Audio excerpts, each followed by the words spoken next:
Hello friends, welcome to BSK competitive Adda YouTube channel. Friends, Andhra Pradesh high court అలాగే జిల్లా court ఉద్యోగాలకి సంబంధించి ఆంధ్రప్రదేశ్ హైకోర్టు మనకి ఇప్పుడే ఒక అఫీషియల్ సిలబస్ని రిలీజ్ చేయడం జరిగింది. ఇందులో కొత్తగా ఏమైనా టాపిక్స్ యాడ్ చేశారా, అలాగే ఏమైనా టాపిక్స్ తీసేశారా అనేది వీడియోలో చూద్దాము. సో వీడియో చూస్తున్న ప్రతి ఒక్కరు కూడా వీడియోని లైక్ చేసి ఛానల్ని సపోర్ట్ చేయండి. మీరు ఇచ్చేటువంటి ఒక చిన్న లైక్ చాలా ఎంకరేజింగ్ అండ్ మోటివేటింగ్గా ఉంటుంది, కాబట్టి లైక్ చేసి మీ ఫ్రెండ్స్కి అది షేర్ చేయండి. ఫస్ట్ టైం మన ఛానల్ని విజిట్ చేస్తే సబ్స్క్రైబ్ చేసుకొని బెల్ సింబల్ని యాక్టివేట్ చేసుకోండి. అలాగే మన ఛానల్కి సంబంధించిన టెలిగ్రామ్ గ్రూప్ని డిస్క్రిప్షన్లో ప్రొవైడ్ చేస్తాను, సో జాయిన్ అవ్వండి. ఫ్రెండ్స్, ఇది ఆంధ్రప్రదేశ్ హైకోర్టుకి సంబంధించిన అఫీషియల్ వెబ్సైట్ అండి. ఈ వెబ్సైట్లోనికి వచ్చిన తర్వాత మనకి హైకోర్టు ఉద్యోగాలకి సంబంధించినటువంటి పర్టికులర్ పోస్టులకి సంబంధించినటువంటి సపరేట్ సిలబస్ని, అలాగే జిల్లా కోర్టు ఉద్యోగాలకి సంబంధించినటువంటి పర్టికులర్ సిలబస్ని మనకి ఇక్కడ రెండు విధాలుగా రెండు పీడిఎఫ్స్ని అయితే ఈరోజు ఈవినింగ్ అఫీషియల్గా అప్డేట్ చేయడం జరిగిందండి. ముందుగా జిల్లా కోర్టు ఉద్యోగాలకి సంబంధించినటువంటి సిలబస్ ఏ విధంగా ఉందనేది ఒకసారి చూద్దాము. అఫీషియల్గా హైకోర్టు రిలీజ్ చేసినటువంటి సిలబస్ ఇది. ఈ కొత్త సిలబస్ని మనకి హైకోర్టు అఫీషియల్గా రిలీజ్ చేసింది. ఏ పోస్టులకి ఏ విధమైనటువంటి సిలబస్ ఉందనేది ఇక్కడ డీటెయిల్స్లో క్లియర్గా మెన్షన్ చేశారు. కంప్యూటర్ బేస్డ్ ఎగ్జామినేషన్ అని చెప్పేసి కూడా మనకి ఇక్కడ డీటెయిల్స్లు ఇచ్చారు. బోత్ ఇంగ్లీష్ అండ్ తెలుగు మీడియంలో మనకి ఎగ్జామినేషన్ అయితే కండక్ట్ చేయడం జరుగుతుంది. ఇందులో మనకి stenographer grade 3, junior assistant, typist, field assistant అని చెప్పేసి ఈ 4 రకాల పోస్టులకి కామన్ ఎగ్జామినేషన్ ఉంటుందని మెన్షన్ చేశారు కదా. ఇందులో మనకి జనరల్ నాలెడ్జ్కి సంబంధించి 40 క్వశ్చన్స్ అయితే రావడం జరుగుతుంది. ఆ టాపిక్స్ ఏంటనేది మనకి ఇక్కడ క్లియర్గా మెన్షన్ చేశారు. Indian art, culture, dance and music, Indian history and national movement, Indian geography, agriculture and environment అనేటువంటి ఈ టాపిక్స్ నుంచి మనకి క్వశ్చన్స్ అయితే రావడం జరుగుతుంది. సో అగ్రికల్చర్ అండ్ ఎన్విరాన్మెంట్ అని చెప్పేసి కూడా మెన్షన్ చేశారు. అలాగే ఇండియన్ ఎకానమీ అని చెప్పేసి క్లియర్గా ఇచ్చారు. ఇంకా Indian polity and constitution, general సైన్స్లో డే టు డే సైన్స్ అని చెప్పేసి ఇక్కడ మనకి క్లియర్గా మెన్షన్ చేశారండి. ఇక్కడ డే టు డే సైన్స్ అంటే మనకి ఈ మధ్య జరిగినటువంటి సైన్స్ అండ్ టెక్నాలజీకి సంబంధించినటువంటి పర్టికులర్ టాపిక్స్ నుంచి మనకి క్వశ్చన్స్ అయితే వస్తాయి. అలాగే సైంటిఫిక్ రీసెర్చెస్కి గురించి, అవార్డ్స్ గురించి, పర్సనాలిటీస్ అండ్ ఇన్స్టిట్యూషన్స్ గురించి, మనకి ఈ మధ్య కాలంలో ఎవరైతే అవార్డ్స్ పొందినటువంటి వ్యక్తులు ఉన్నారో, రీసెంట్గా జరిగినటువంటి సైంటిఫిక్ రీసెర్చ్లు ఏంటి, నోబెల్ ప్రైజెస్కి సంబంధించి ఫిజిక్స్, కెమిస్ట్రీ, బయాలజీ లాంటి ఈ పర్టికులర్ టాపిక్స్లో ఎవరికి ఏ రీసెర్చ్కి అవార్డ్స్ వచ్చాయి అనేటువంటి టాపిక్స్ మీద మనకి క్వశ్చన్స్ అయితే రావచ్చు. అలాగే స్పోర్ట్స్ అని చెప్పేసి సపరేట్గా ఇచ్చారు. స్పోర్ట్స్ అంటే మనకి క్రికెట్తో పాటు మిగిలినటువంటి అన్ని స్పోర్ట్స్ గురించి, అవార్డ్స్ కావచ్చు, గెలుపొందినటువంటి విజయాల గురించి, వీటన్నిటి గురించి క్వశ్చన్స్ అయితే అడుగుతారు. ఇంకా కరెంట్ అఫైర్స్కి సంబంధించి ఇండియా అండ్ ఆంధ్రప్రదేశ్ అని చెప్పేసి ఇచ్చారండి. ఈ టాపిక్ నుంచే మనకి దాదాపుగా 10 నుంచి 15 క్వశ్చన్స్ అయితే రావడం జరుగుతుంది. అలాగే ఇంగ్లీష్కి సంబంధించి రీడింగ్ కాంప్రిహెన్షన్ అని చెప్పేసి ఇచ్చారు. అంటే మనకు ఒక కాంప్రిహెన్షన్ పాసేజ్ ఇస్తారు, 5 క్వశ్చన్స్ ఇస్తారు, దానికి ఆన్సర్ చేయాలి. స్పాటింగ్ ఎర్రర్, క్లోజ్ టెస్ట్, పారా జంబుల్ లేదా సెంటెన్స్ జంబల్ లేదా ఆడ్ సెన్స్ అవుట్. అంటే మనకు ఒక క్వశ్చన్ ఇచ్చేసి 4 ఆప్షన్స్ ఇస్తారు. 4 ఆప్షన్స్లో 3 ఆప్షన్స్ సేమ్ ఉంటాయి, ఒక ఆప్షన్ డిఫరెంట్గా ఉంటుంది. సో దాన్ని ఆడ్ సెంటెన్స్ అవుట్ అంటారు. సో అందులో డిఫరెంట్గా ఉన్నదాన్ని మీరు కనిపెట్టాలి. తర్వాత ఫిల్ ఇన్ ద బ్లాంక్స్ లేదా సెంటెన్స్ కంప్లీషన్ లేదా పారా కంప్లీషన్ అని చెప్పేసి ఇచ్చారు. అలాగే సినానిమ్స్ అండ్ యాంటానిమ్స్, ఈ 2 కలిపి 4 మార్క్స్కి వస్తాయి. తర్వాత చూసుకున్నట్లయితే idioms and phrases, 1 word substitutions. Okay, so ఈ 4 పోస్టులకి సంబంధించి జిల్లా కోర్టులు ఏవైతే ఉన్నాయో ఆ పోస్టులకి సంబంధించిన సిలబస్ ఈ విధంగా ఉంటుంది.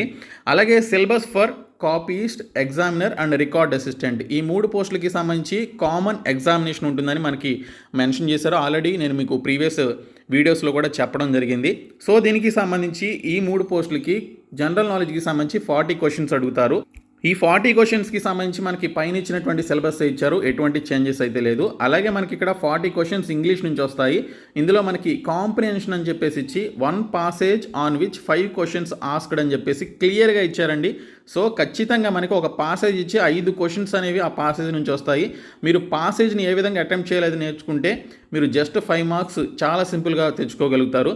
తర్వాత 1 వర్డ్ సబ్స్టిట్యూషన్స్ అని చెప్పేసి క్లియర్గా ఇచ్చారు. Synonyms and antonyms, spelling errors, spotting the error అని చెప్పేసి ఇచ్చారు. అలాగే ప్రీవియస్ మనకి పాత సిలబస్లో గ్రామర్ అని చెప్పేసి ఇక్కడ ఈ పర్టికులర్ సిలబస్ని అయితే ఇవ్వలేదండి. బట్ మనకి ఇక్కడ కొత్తగా గ్రామర్ అని చెప్పేసి noun, pronoun, adjective, verb, preposition, conjunction, use of a an the articles ఉన్నాయి కదా మనకి ఏ యాన్ ది అని చెప్పేసి, వాటి నుంచి క్వశ్చన్స్ వస్తాయని చెప్పేసి మనకి ఇక్కడ క్లియర్గా ఇచ్చారు. సో మనకి గ్రామర్లో ఉండేటువంటి ఈ పర్టికులర్ టాపిక్స్ అన్నీ కూడా మీరు ఏది వదలకుండా చదవాల్సి ఉంటుంది.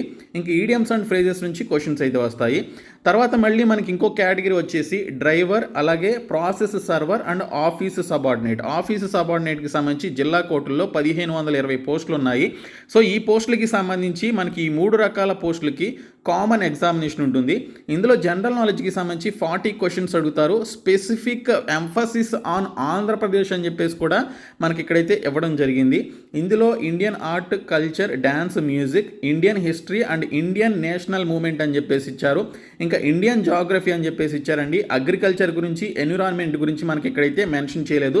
ప్రీవియస్గా మనకి ఇక్కడ ఉన్నటువంటి సిలబస్లో స్టెనోగ్రాఫర్, జూనియర్ అసిస్టెంట్గా అయితే అగ్రికల్చర్ అండ్ ఎన్విరాన్మెంట్ అని చెప్పేసి ఇచ్చారు. కానీ మనకి ఇక్కడ చూసుకున్నట్లయితే అగ్రికల్చర్ అండ్ ఎన్విరాన్మెంట్ అనేది మనకి ఇక్కడైతే ఈ process server and office subordinate పోస్టులకి సంబంధించి ఇవ్వలేదన్నమాట. ఓన్లీ ఇండియన్ జాగ్రఫీనే ఇవ్వడం జరిగింది. అలాగే Indian polity, awards and personalities అని చెప్పేసి ఇచ్చారు. తర్వాత స్పోర్ట్స్ గురించి పర్టికులర్గా మెన్షన్ చేశారు. ఇంకా కరెంట్ అఫైర్స్ అనేది కామన్గా ఇండియా అండ్ ఆంధ్రప్రదేశ్ అనేది మనకి ఇక్కడ ఇవ్వడం జరిగింది. సో మనకి పై పోస్టులకి ఉన్నటువంటి సిలబస్కి ఈ ఆఫీస్ సబార్డినేట్ పోస్టులకు ఉన్నటువంటి సిలబస్లో కొంత తేడా అనేది మీరు గమనించవచ్చు. అలాగే మనకి ఇక్కడ చూసుకున్నట్లయితే ఇంగ్లీష్ లాంగ్వేజ్కి సంబంధించి 10 క్వశ్చన్స్ ఇస్తున్నారండి. ఈ 10 క్వశ్చన్స్లో చూసుకున్నట్లయితే మనకి అంతకుముందు ఉన్నటువంటి సిలబస్ అనేది మొత్తం లేదు. ఓన్లీ చాలా simple questions, simple topics, 1 word substitutions, synonyms and antonyms, spelling errors, idioms and phrases, just 4 టాపిక్సే. ఎందుకంటే మనకి 10 క్వశ్చన్సే కాబట్టి ఇస్తుంది. ఈ 4 టాపిక్స్ నుంచే మీకు క్వశ్చన్స్ అనేవి రావడం జరుగుతుంది. ఆఫీస్ సబార్డినేట్ పోస్టులకి ప్రిపేర్ అయ్యేటువంటి వారు ఈ ఇంగ్లీష్కి సంబంధించి 4 టాపిక్స్ బాగా చదివితే చాలు, 10కి 10 తెచ్చుకోవచ్చు.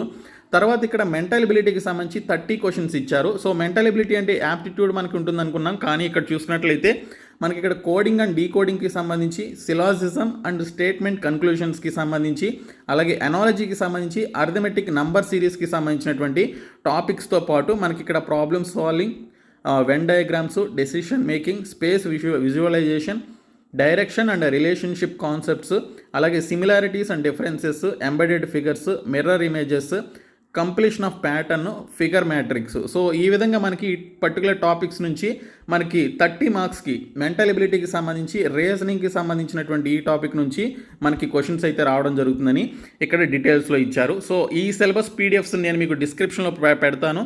జిల్లా కోర్టులకి సంబంధించి మీరైతే డౌన్లోడ్ చేసుకొని ఇప్పుడే ఈ సిలబస్కి అనుగుణంగా మీరు మీ యొక్క ప్రిపరేషన్ అయితే స్టార్ట్ చేయండి. ఇప్పుడు హైకోర్టుకి సంబంధించిన సిలబస్ చూద్దాము. హైకోర్టు నుంచి రిలీజ్ అయినటువంటి 9 నోటిఫికేషన్స్కి సంబంధించి కూడా మనకి సపరేట్గా సిలబస్ అయితే ఇవ్వడం జరిగింది. సో దీనికి సంబంధించినటువంటి సిలబస్ ఏ విధంగా ఉందనేది ఒకసారి చూద్దాము. హైకోర్టు నుంచి రిలీజ్ అయినటువంటి 200+ వేకెన్సీస్కి సంబంధించి మనకి ఇక్కడ చూసుకున్నట్లయితే 9 నోటిఫికేషన్స్ రిలీజ్ చేశారు. ఇందులో మనకి సెక్షన్ ఆఫీసర్ అని, అసిస్టెంట్ సెక్షన్ ఆఫీసర్ అని చెప్పేసి పోస్టులు ఉన్నాయి. ఈ పోస్టులకి సంబంధించి 30 questions general knowledge, 30 questions general English, 20 questions వచ్చేసి లాకి సంబంధించినటువంటి టాపిక్ నుంచి క్వశ్చన్స్ అయితే అడుగుతారని ఇక్కడ మనకి డీటెయిల్స్లో ఇచ్చారు. ఇందులో మనకి 30 క్వశ్చన్స్లో జనరల్ నాలెడ్జ్కి సంబంధించిన సిలబస్లో జూనియర్ అసిస్టెంట్ అండ్ స్టెనోగ్రాఫర్కి సంబంధించి మనం జిల్లా కోర్టులకి సంబంధించిన సిలబసే మనకి ఇక్కడ ఉందండి. సో ఎటువంటి చేంజెస్ అయితే లేదు. So same as the syllabus. తర్వాత ఇంగ్లీష్ లాంగ్వేజ్కి సంబంధించి 30 క్వశ్చన్స్ అయితే ఇచ్చారు. ఇందులో మనకి same junior assistant and other పోస్టులకి సంబంధించిన జిల్లా కోర్టుల యొక్క సిలబస్ ఏదైతే చూసామో అదే సిలబస్ ఇచ్చారు. ఇంకా లాకి సంబంధించి, లా చదివినటువంటి వారు మాత్రమే ఆ పోస్టులకి అప్లై చేసుకోవాలి కాబట్టి సివిల్ లాకి సంబంధించి ఇక్కడ మనకి టాపిక్స్ అయితే ఇవ్వడం జరిగింది. సివిల్ ప్రొసీజర్కి సంబంధించి, ఇండియన్ కాంట్రాక్ట్ యాక్ట్ గురించి, హిందూ మ్యారేజ్ యాక్ట్ గురించి అండ్ అదర్ యాక్ట్స్ గురించి మనకి ఇక్కడ సిలబస్ అయితే ఇచ్చారు. ఇంకా క్రిమినల్ లాకి సంబంధించినటువంటి టాపిక్స్ కూడా కొన్ని అయితే మనకి ఇక్కడ మెన్షన్ చేయడం జరిగింది. తర్వాత for the post of computer operator అని చెప్పేసి మనకి సపరేట్గా ఇంకో పోస్ట్ అయితే ఉంది. దీనికి సంబంధించి 30 questions general knowledge, 30 questions English నుంచి, 20 క్వశ్చన్స్ కంప్యూటర్ నాలెడ్జ్కి సంబంధించినటువంటి టాపిక్ నుంచి రావడం జరుగుతుంది. ఇందులో మనకి జనరల్ నాలెడ్జ్కి సంబంధించిన సిలబస్ సేమ్, ఎటువంటి చేంజెస్ లేవు. అలాగే ఇంగ్లీష్కి సంబంధించినటువంటి సిలబస్ కూడా సేమ్ ఉంది, ఎటువంటి చేంజెస్ అయితే లేదు. ఇంకా కంప్యూటర్ నాలెడ్జ్కి సంబంధించి characteristics of computers, computer organisation, అలాగే RAM, ROM, file system, input devices, computer software, relationship between hardware and software, operating systems, MS ఆఫీస్కి సంబంధించినటువంటి ఎంఎస్ వర్డ్, ఎక్సెల్, పవర్ పాయింట్కి సంబంధించిన టాపిక్స్ నుంచి క్వశ్చన్స్ వస్తాయి. ఇంకా information technology and science society Indian IT act అని చెప్పేసి ఇక్కడ మనకి డీటెయిల్స్లో ఇచ్చారు. డిజిటల్ సిగ్నేచర్స్ గురించి, application of information technology in governance of government of ఈ గవర్నెన్స్కి సంబంధించినటువంటి ఇన్ఫర్మేషన్ కియాస్కి సంబంధించినటువంటి పర్టికులర్ టాపిక్స్ నుంచి మనకి క్వశ్చన్స్ రావడం జరుగుతుందని ఇవ్వడం జరిగింది. అలాగే మనకి హైకోర్టు నుంచి ఓవర్సీయర్ అని, అసిస్టెంట్ అని, ఎగ్జామినర్ అని, typist, copyist and assistant overseer అని చెప్పేసి ఈ పర్టికులర్ టాపిక్స్కి సంబంధించిన పోస్టుల యొక్క సిలబస్ కూడా ఇచ్చారు. Total 80 క్వశ్చన్స్లో 40 questions general knowledge, 40 questions general English నుంచి రావడం జరుగుతుంది. సిలబస్ సేమ్ అండి, ఎటువంటి చేంజ్ అయితే లేదు. మనకి జిల్లా కోర్టులకు ఉన్నటువంటి ఆ జూనియర్ అసిస్టెంట్ పోస్టులకి సంబంధించి ఉన్నటువంటి సిలబస్సే ఉంది అండ్ ఇంగ్లీష్కి సంబంధించి కూడా సేమ్ సిలబస్ అయితే ఇచ్చారు. ఇంకా డ్రైవర్ పోస్టులకి, ఆఫీస్ సబార్డినేట్ పోస్టులకి సంబంధించి మనకి ఇక్కడ చూసుకున్నట్లయితే సిలబస్ ఈ విధంగా అయితే ఉంది. 40 క్వశ్చన్స్ జనరల్ నాలెడ్జ్ నుంచి అయితే రావడం జరుగుతుంది. Indian art, culture, dance and music and other topics మనకి జిల్లా కోర్టులకి ఇచ్చినటువంటి సిలబస్సే మనకి ఇక్కడైతే ఇచ్చారు. అండ్ మెంటల్ ఎబిలిటీకి సంబంధించినటువంటి సిలబస్ కూడా మీరు ఇక్కడైతే చూసుకోవచ్చు. సో ఈ విధంగా మీరు హైకోర్టుకి సంబంధించిన పోస్టుల యొక్క సిలబస్ని, జిల్లా కోర్టులకి సంబంధించినటువంటి పోస్టుల యొక్క సిలబస్ని సపరేట్గా చూసుకొని మీరు ఏ పోస్టులకి అయితే ప్రిపేర్ అవుతున్నారో ఆ పోస్టులకి సంబంధించినటువంటి సిలబస్ని ఏది కూడా మిస్ చేయకుండా చదివినట్లయితే ఖచ్చితంగా you will get the job అండి. సో డిస్క్రిప్షన్లో ఈ 2 PDFs నేను మీకు ప్రొవైడ్ చేస్తాను, డౌన్లోడ్ చేసుకోండి అండ్ ఖచ్చితంగా ఈ వీడియోని మీ ఫ్రెండ్స్కి అయితే షేర్ చేయండి. Thank you so much guys.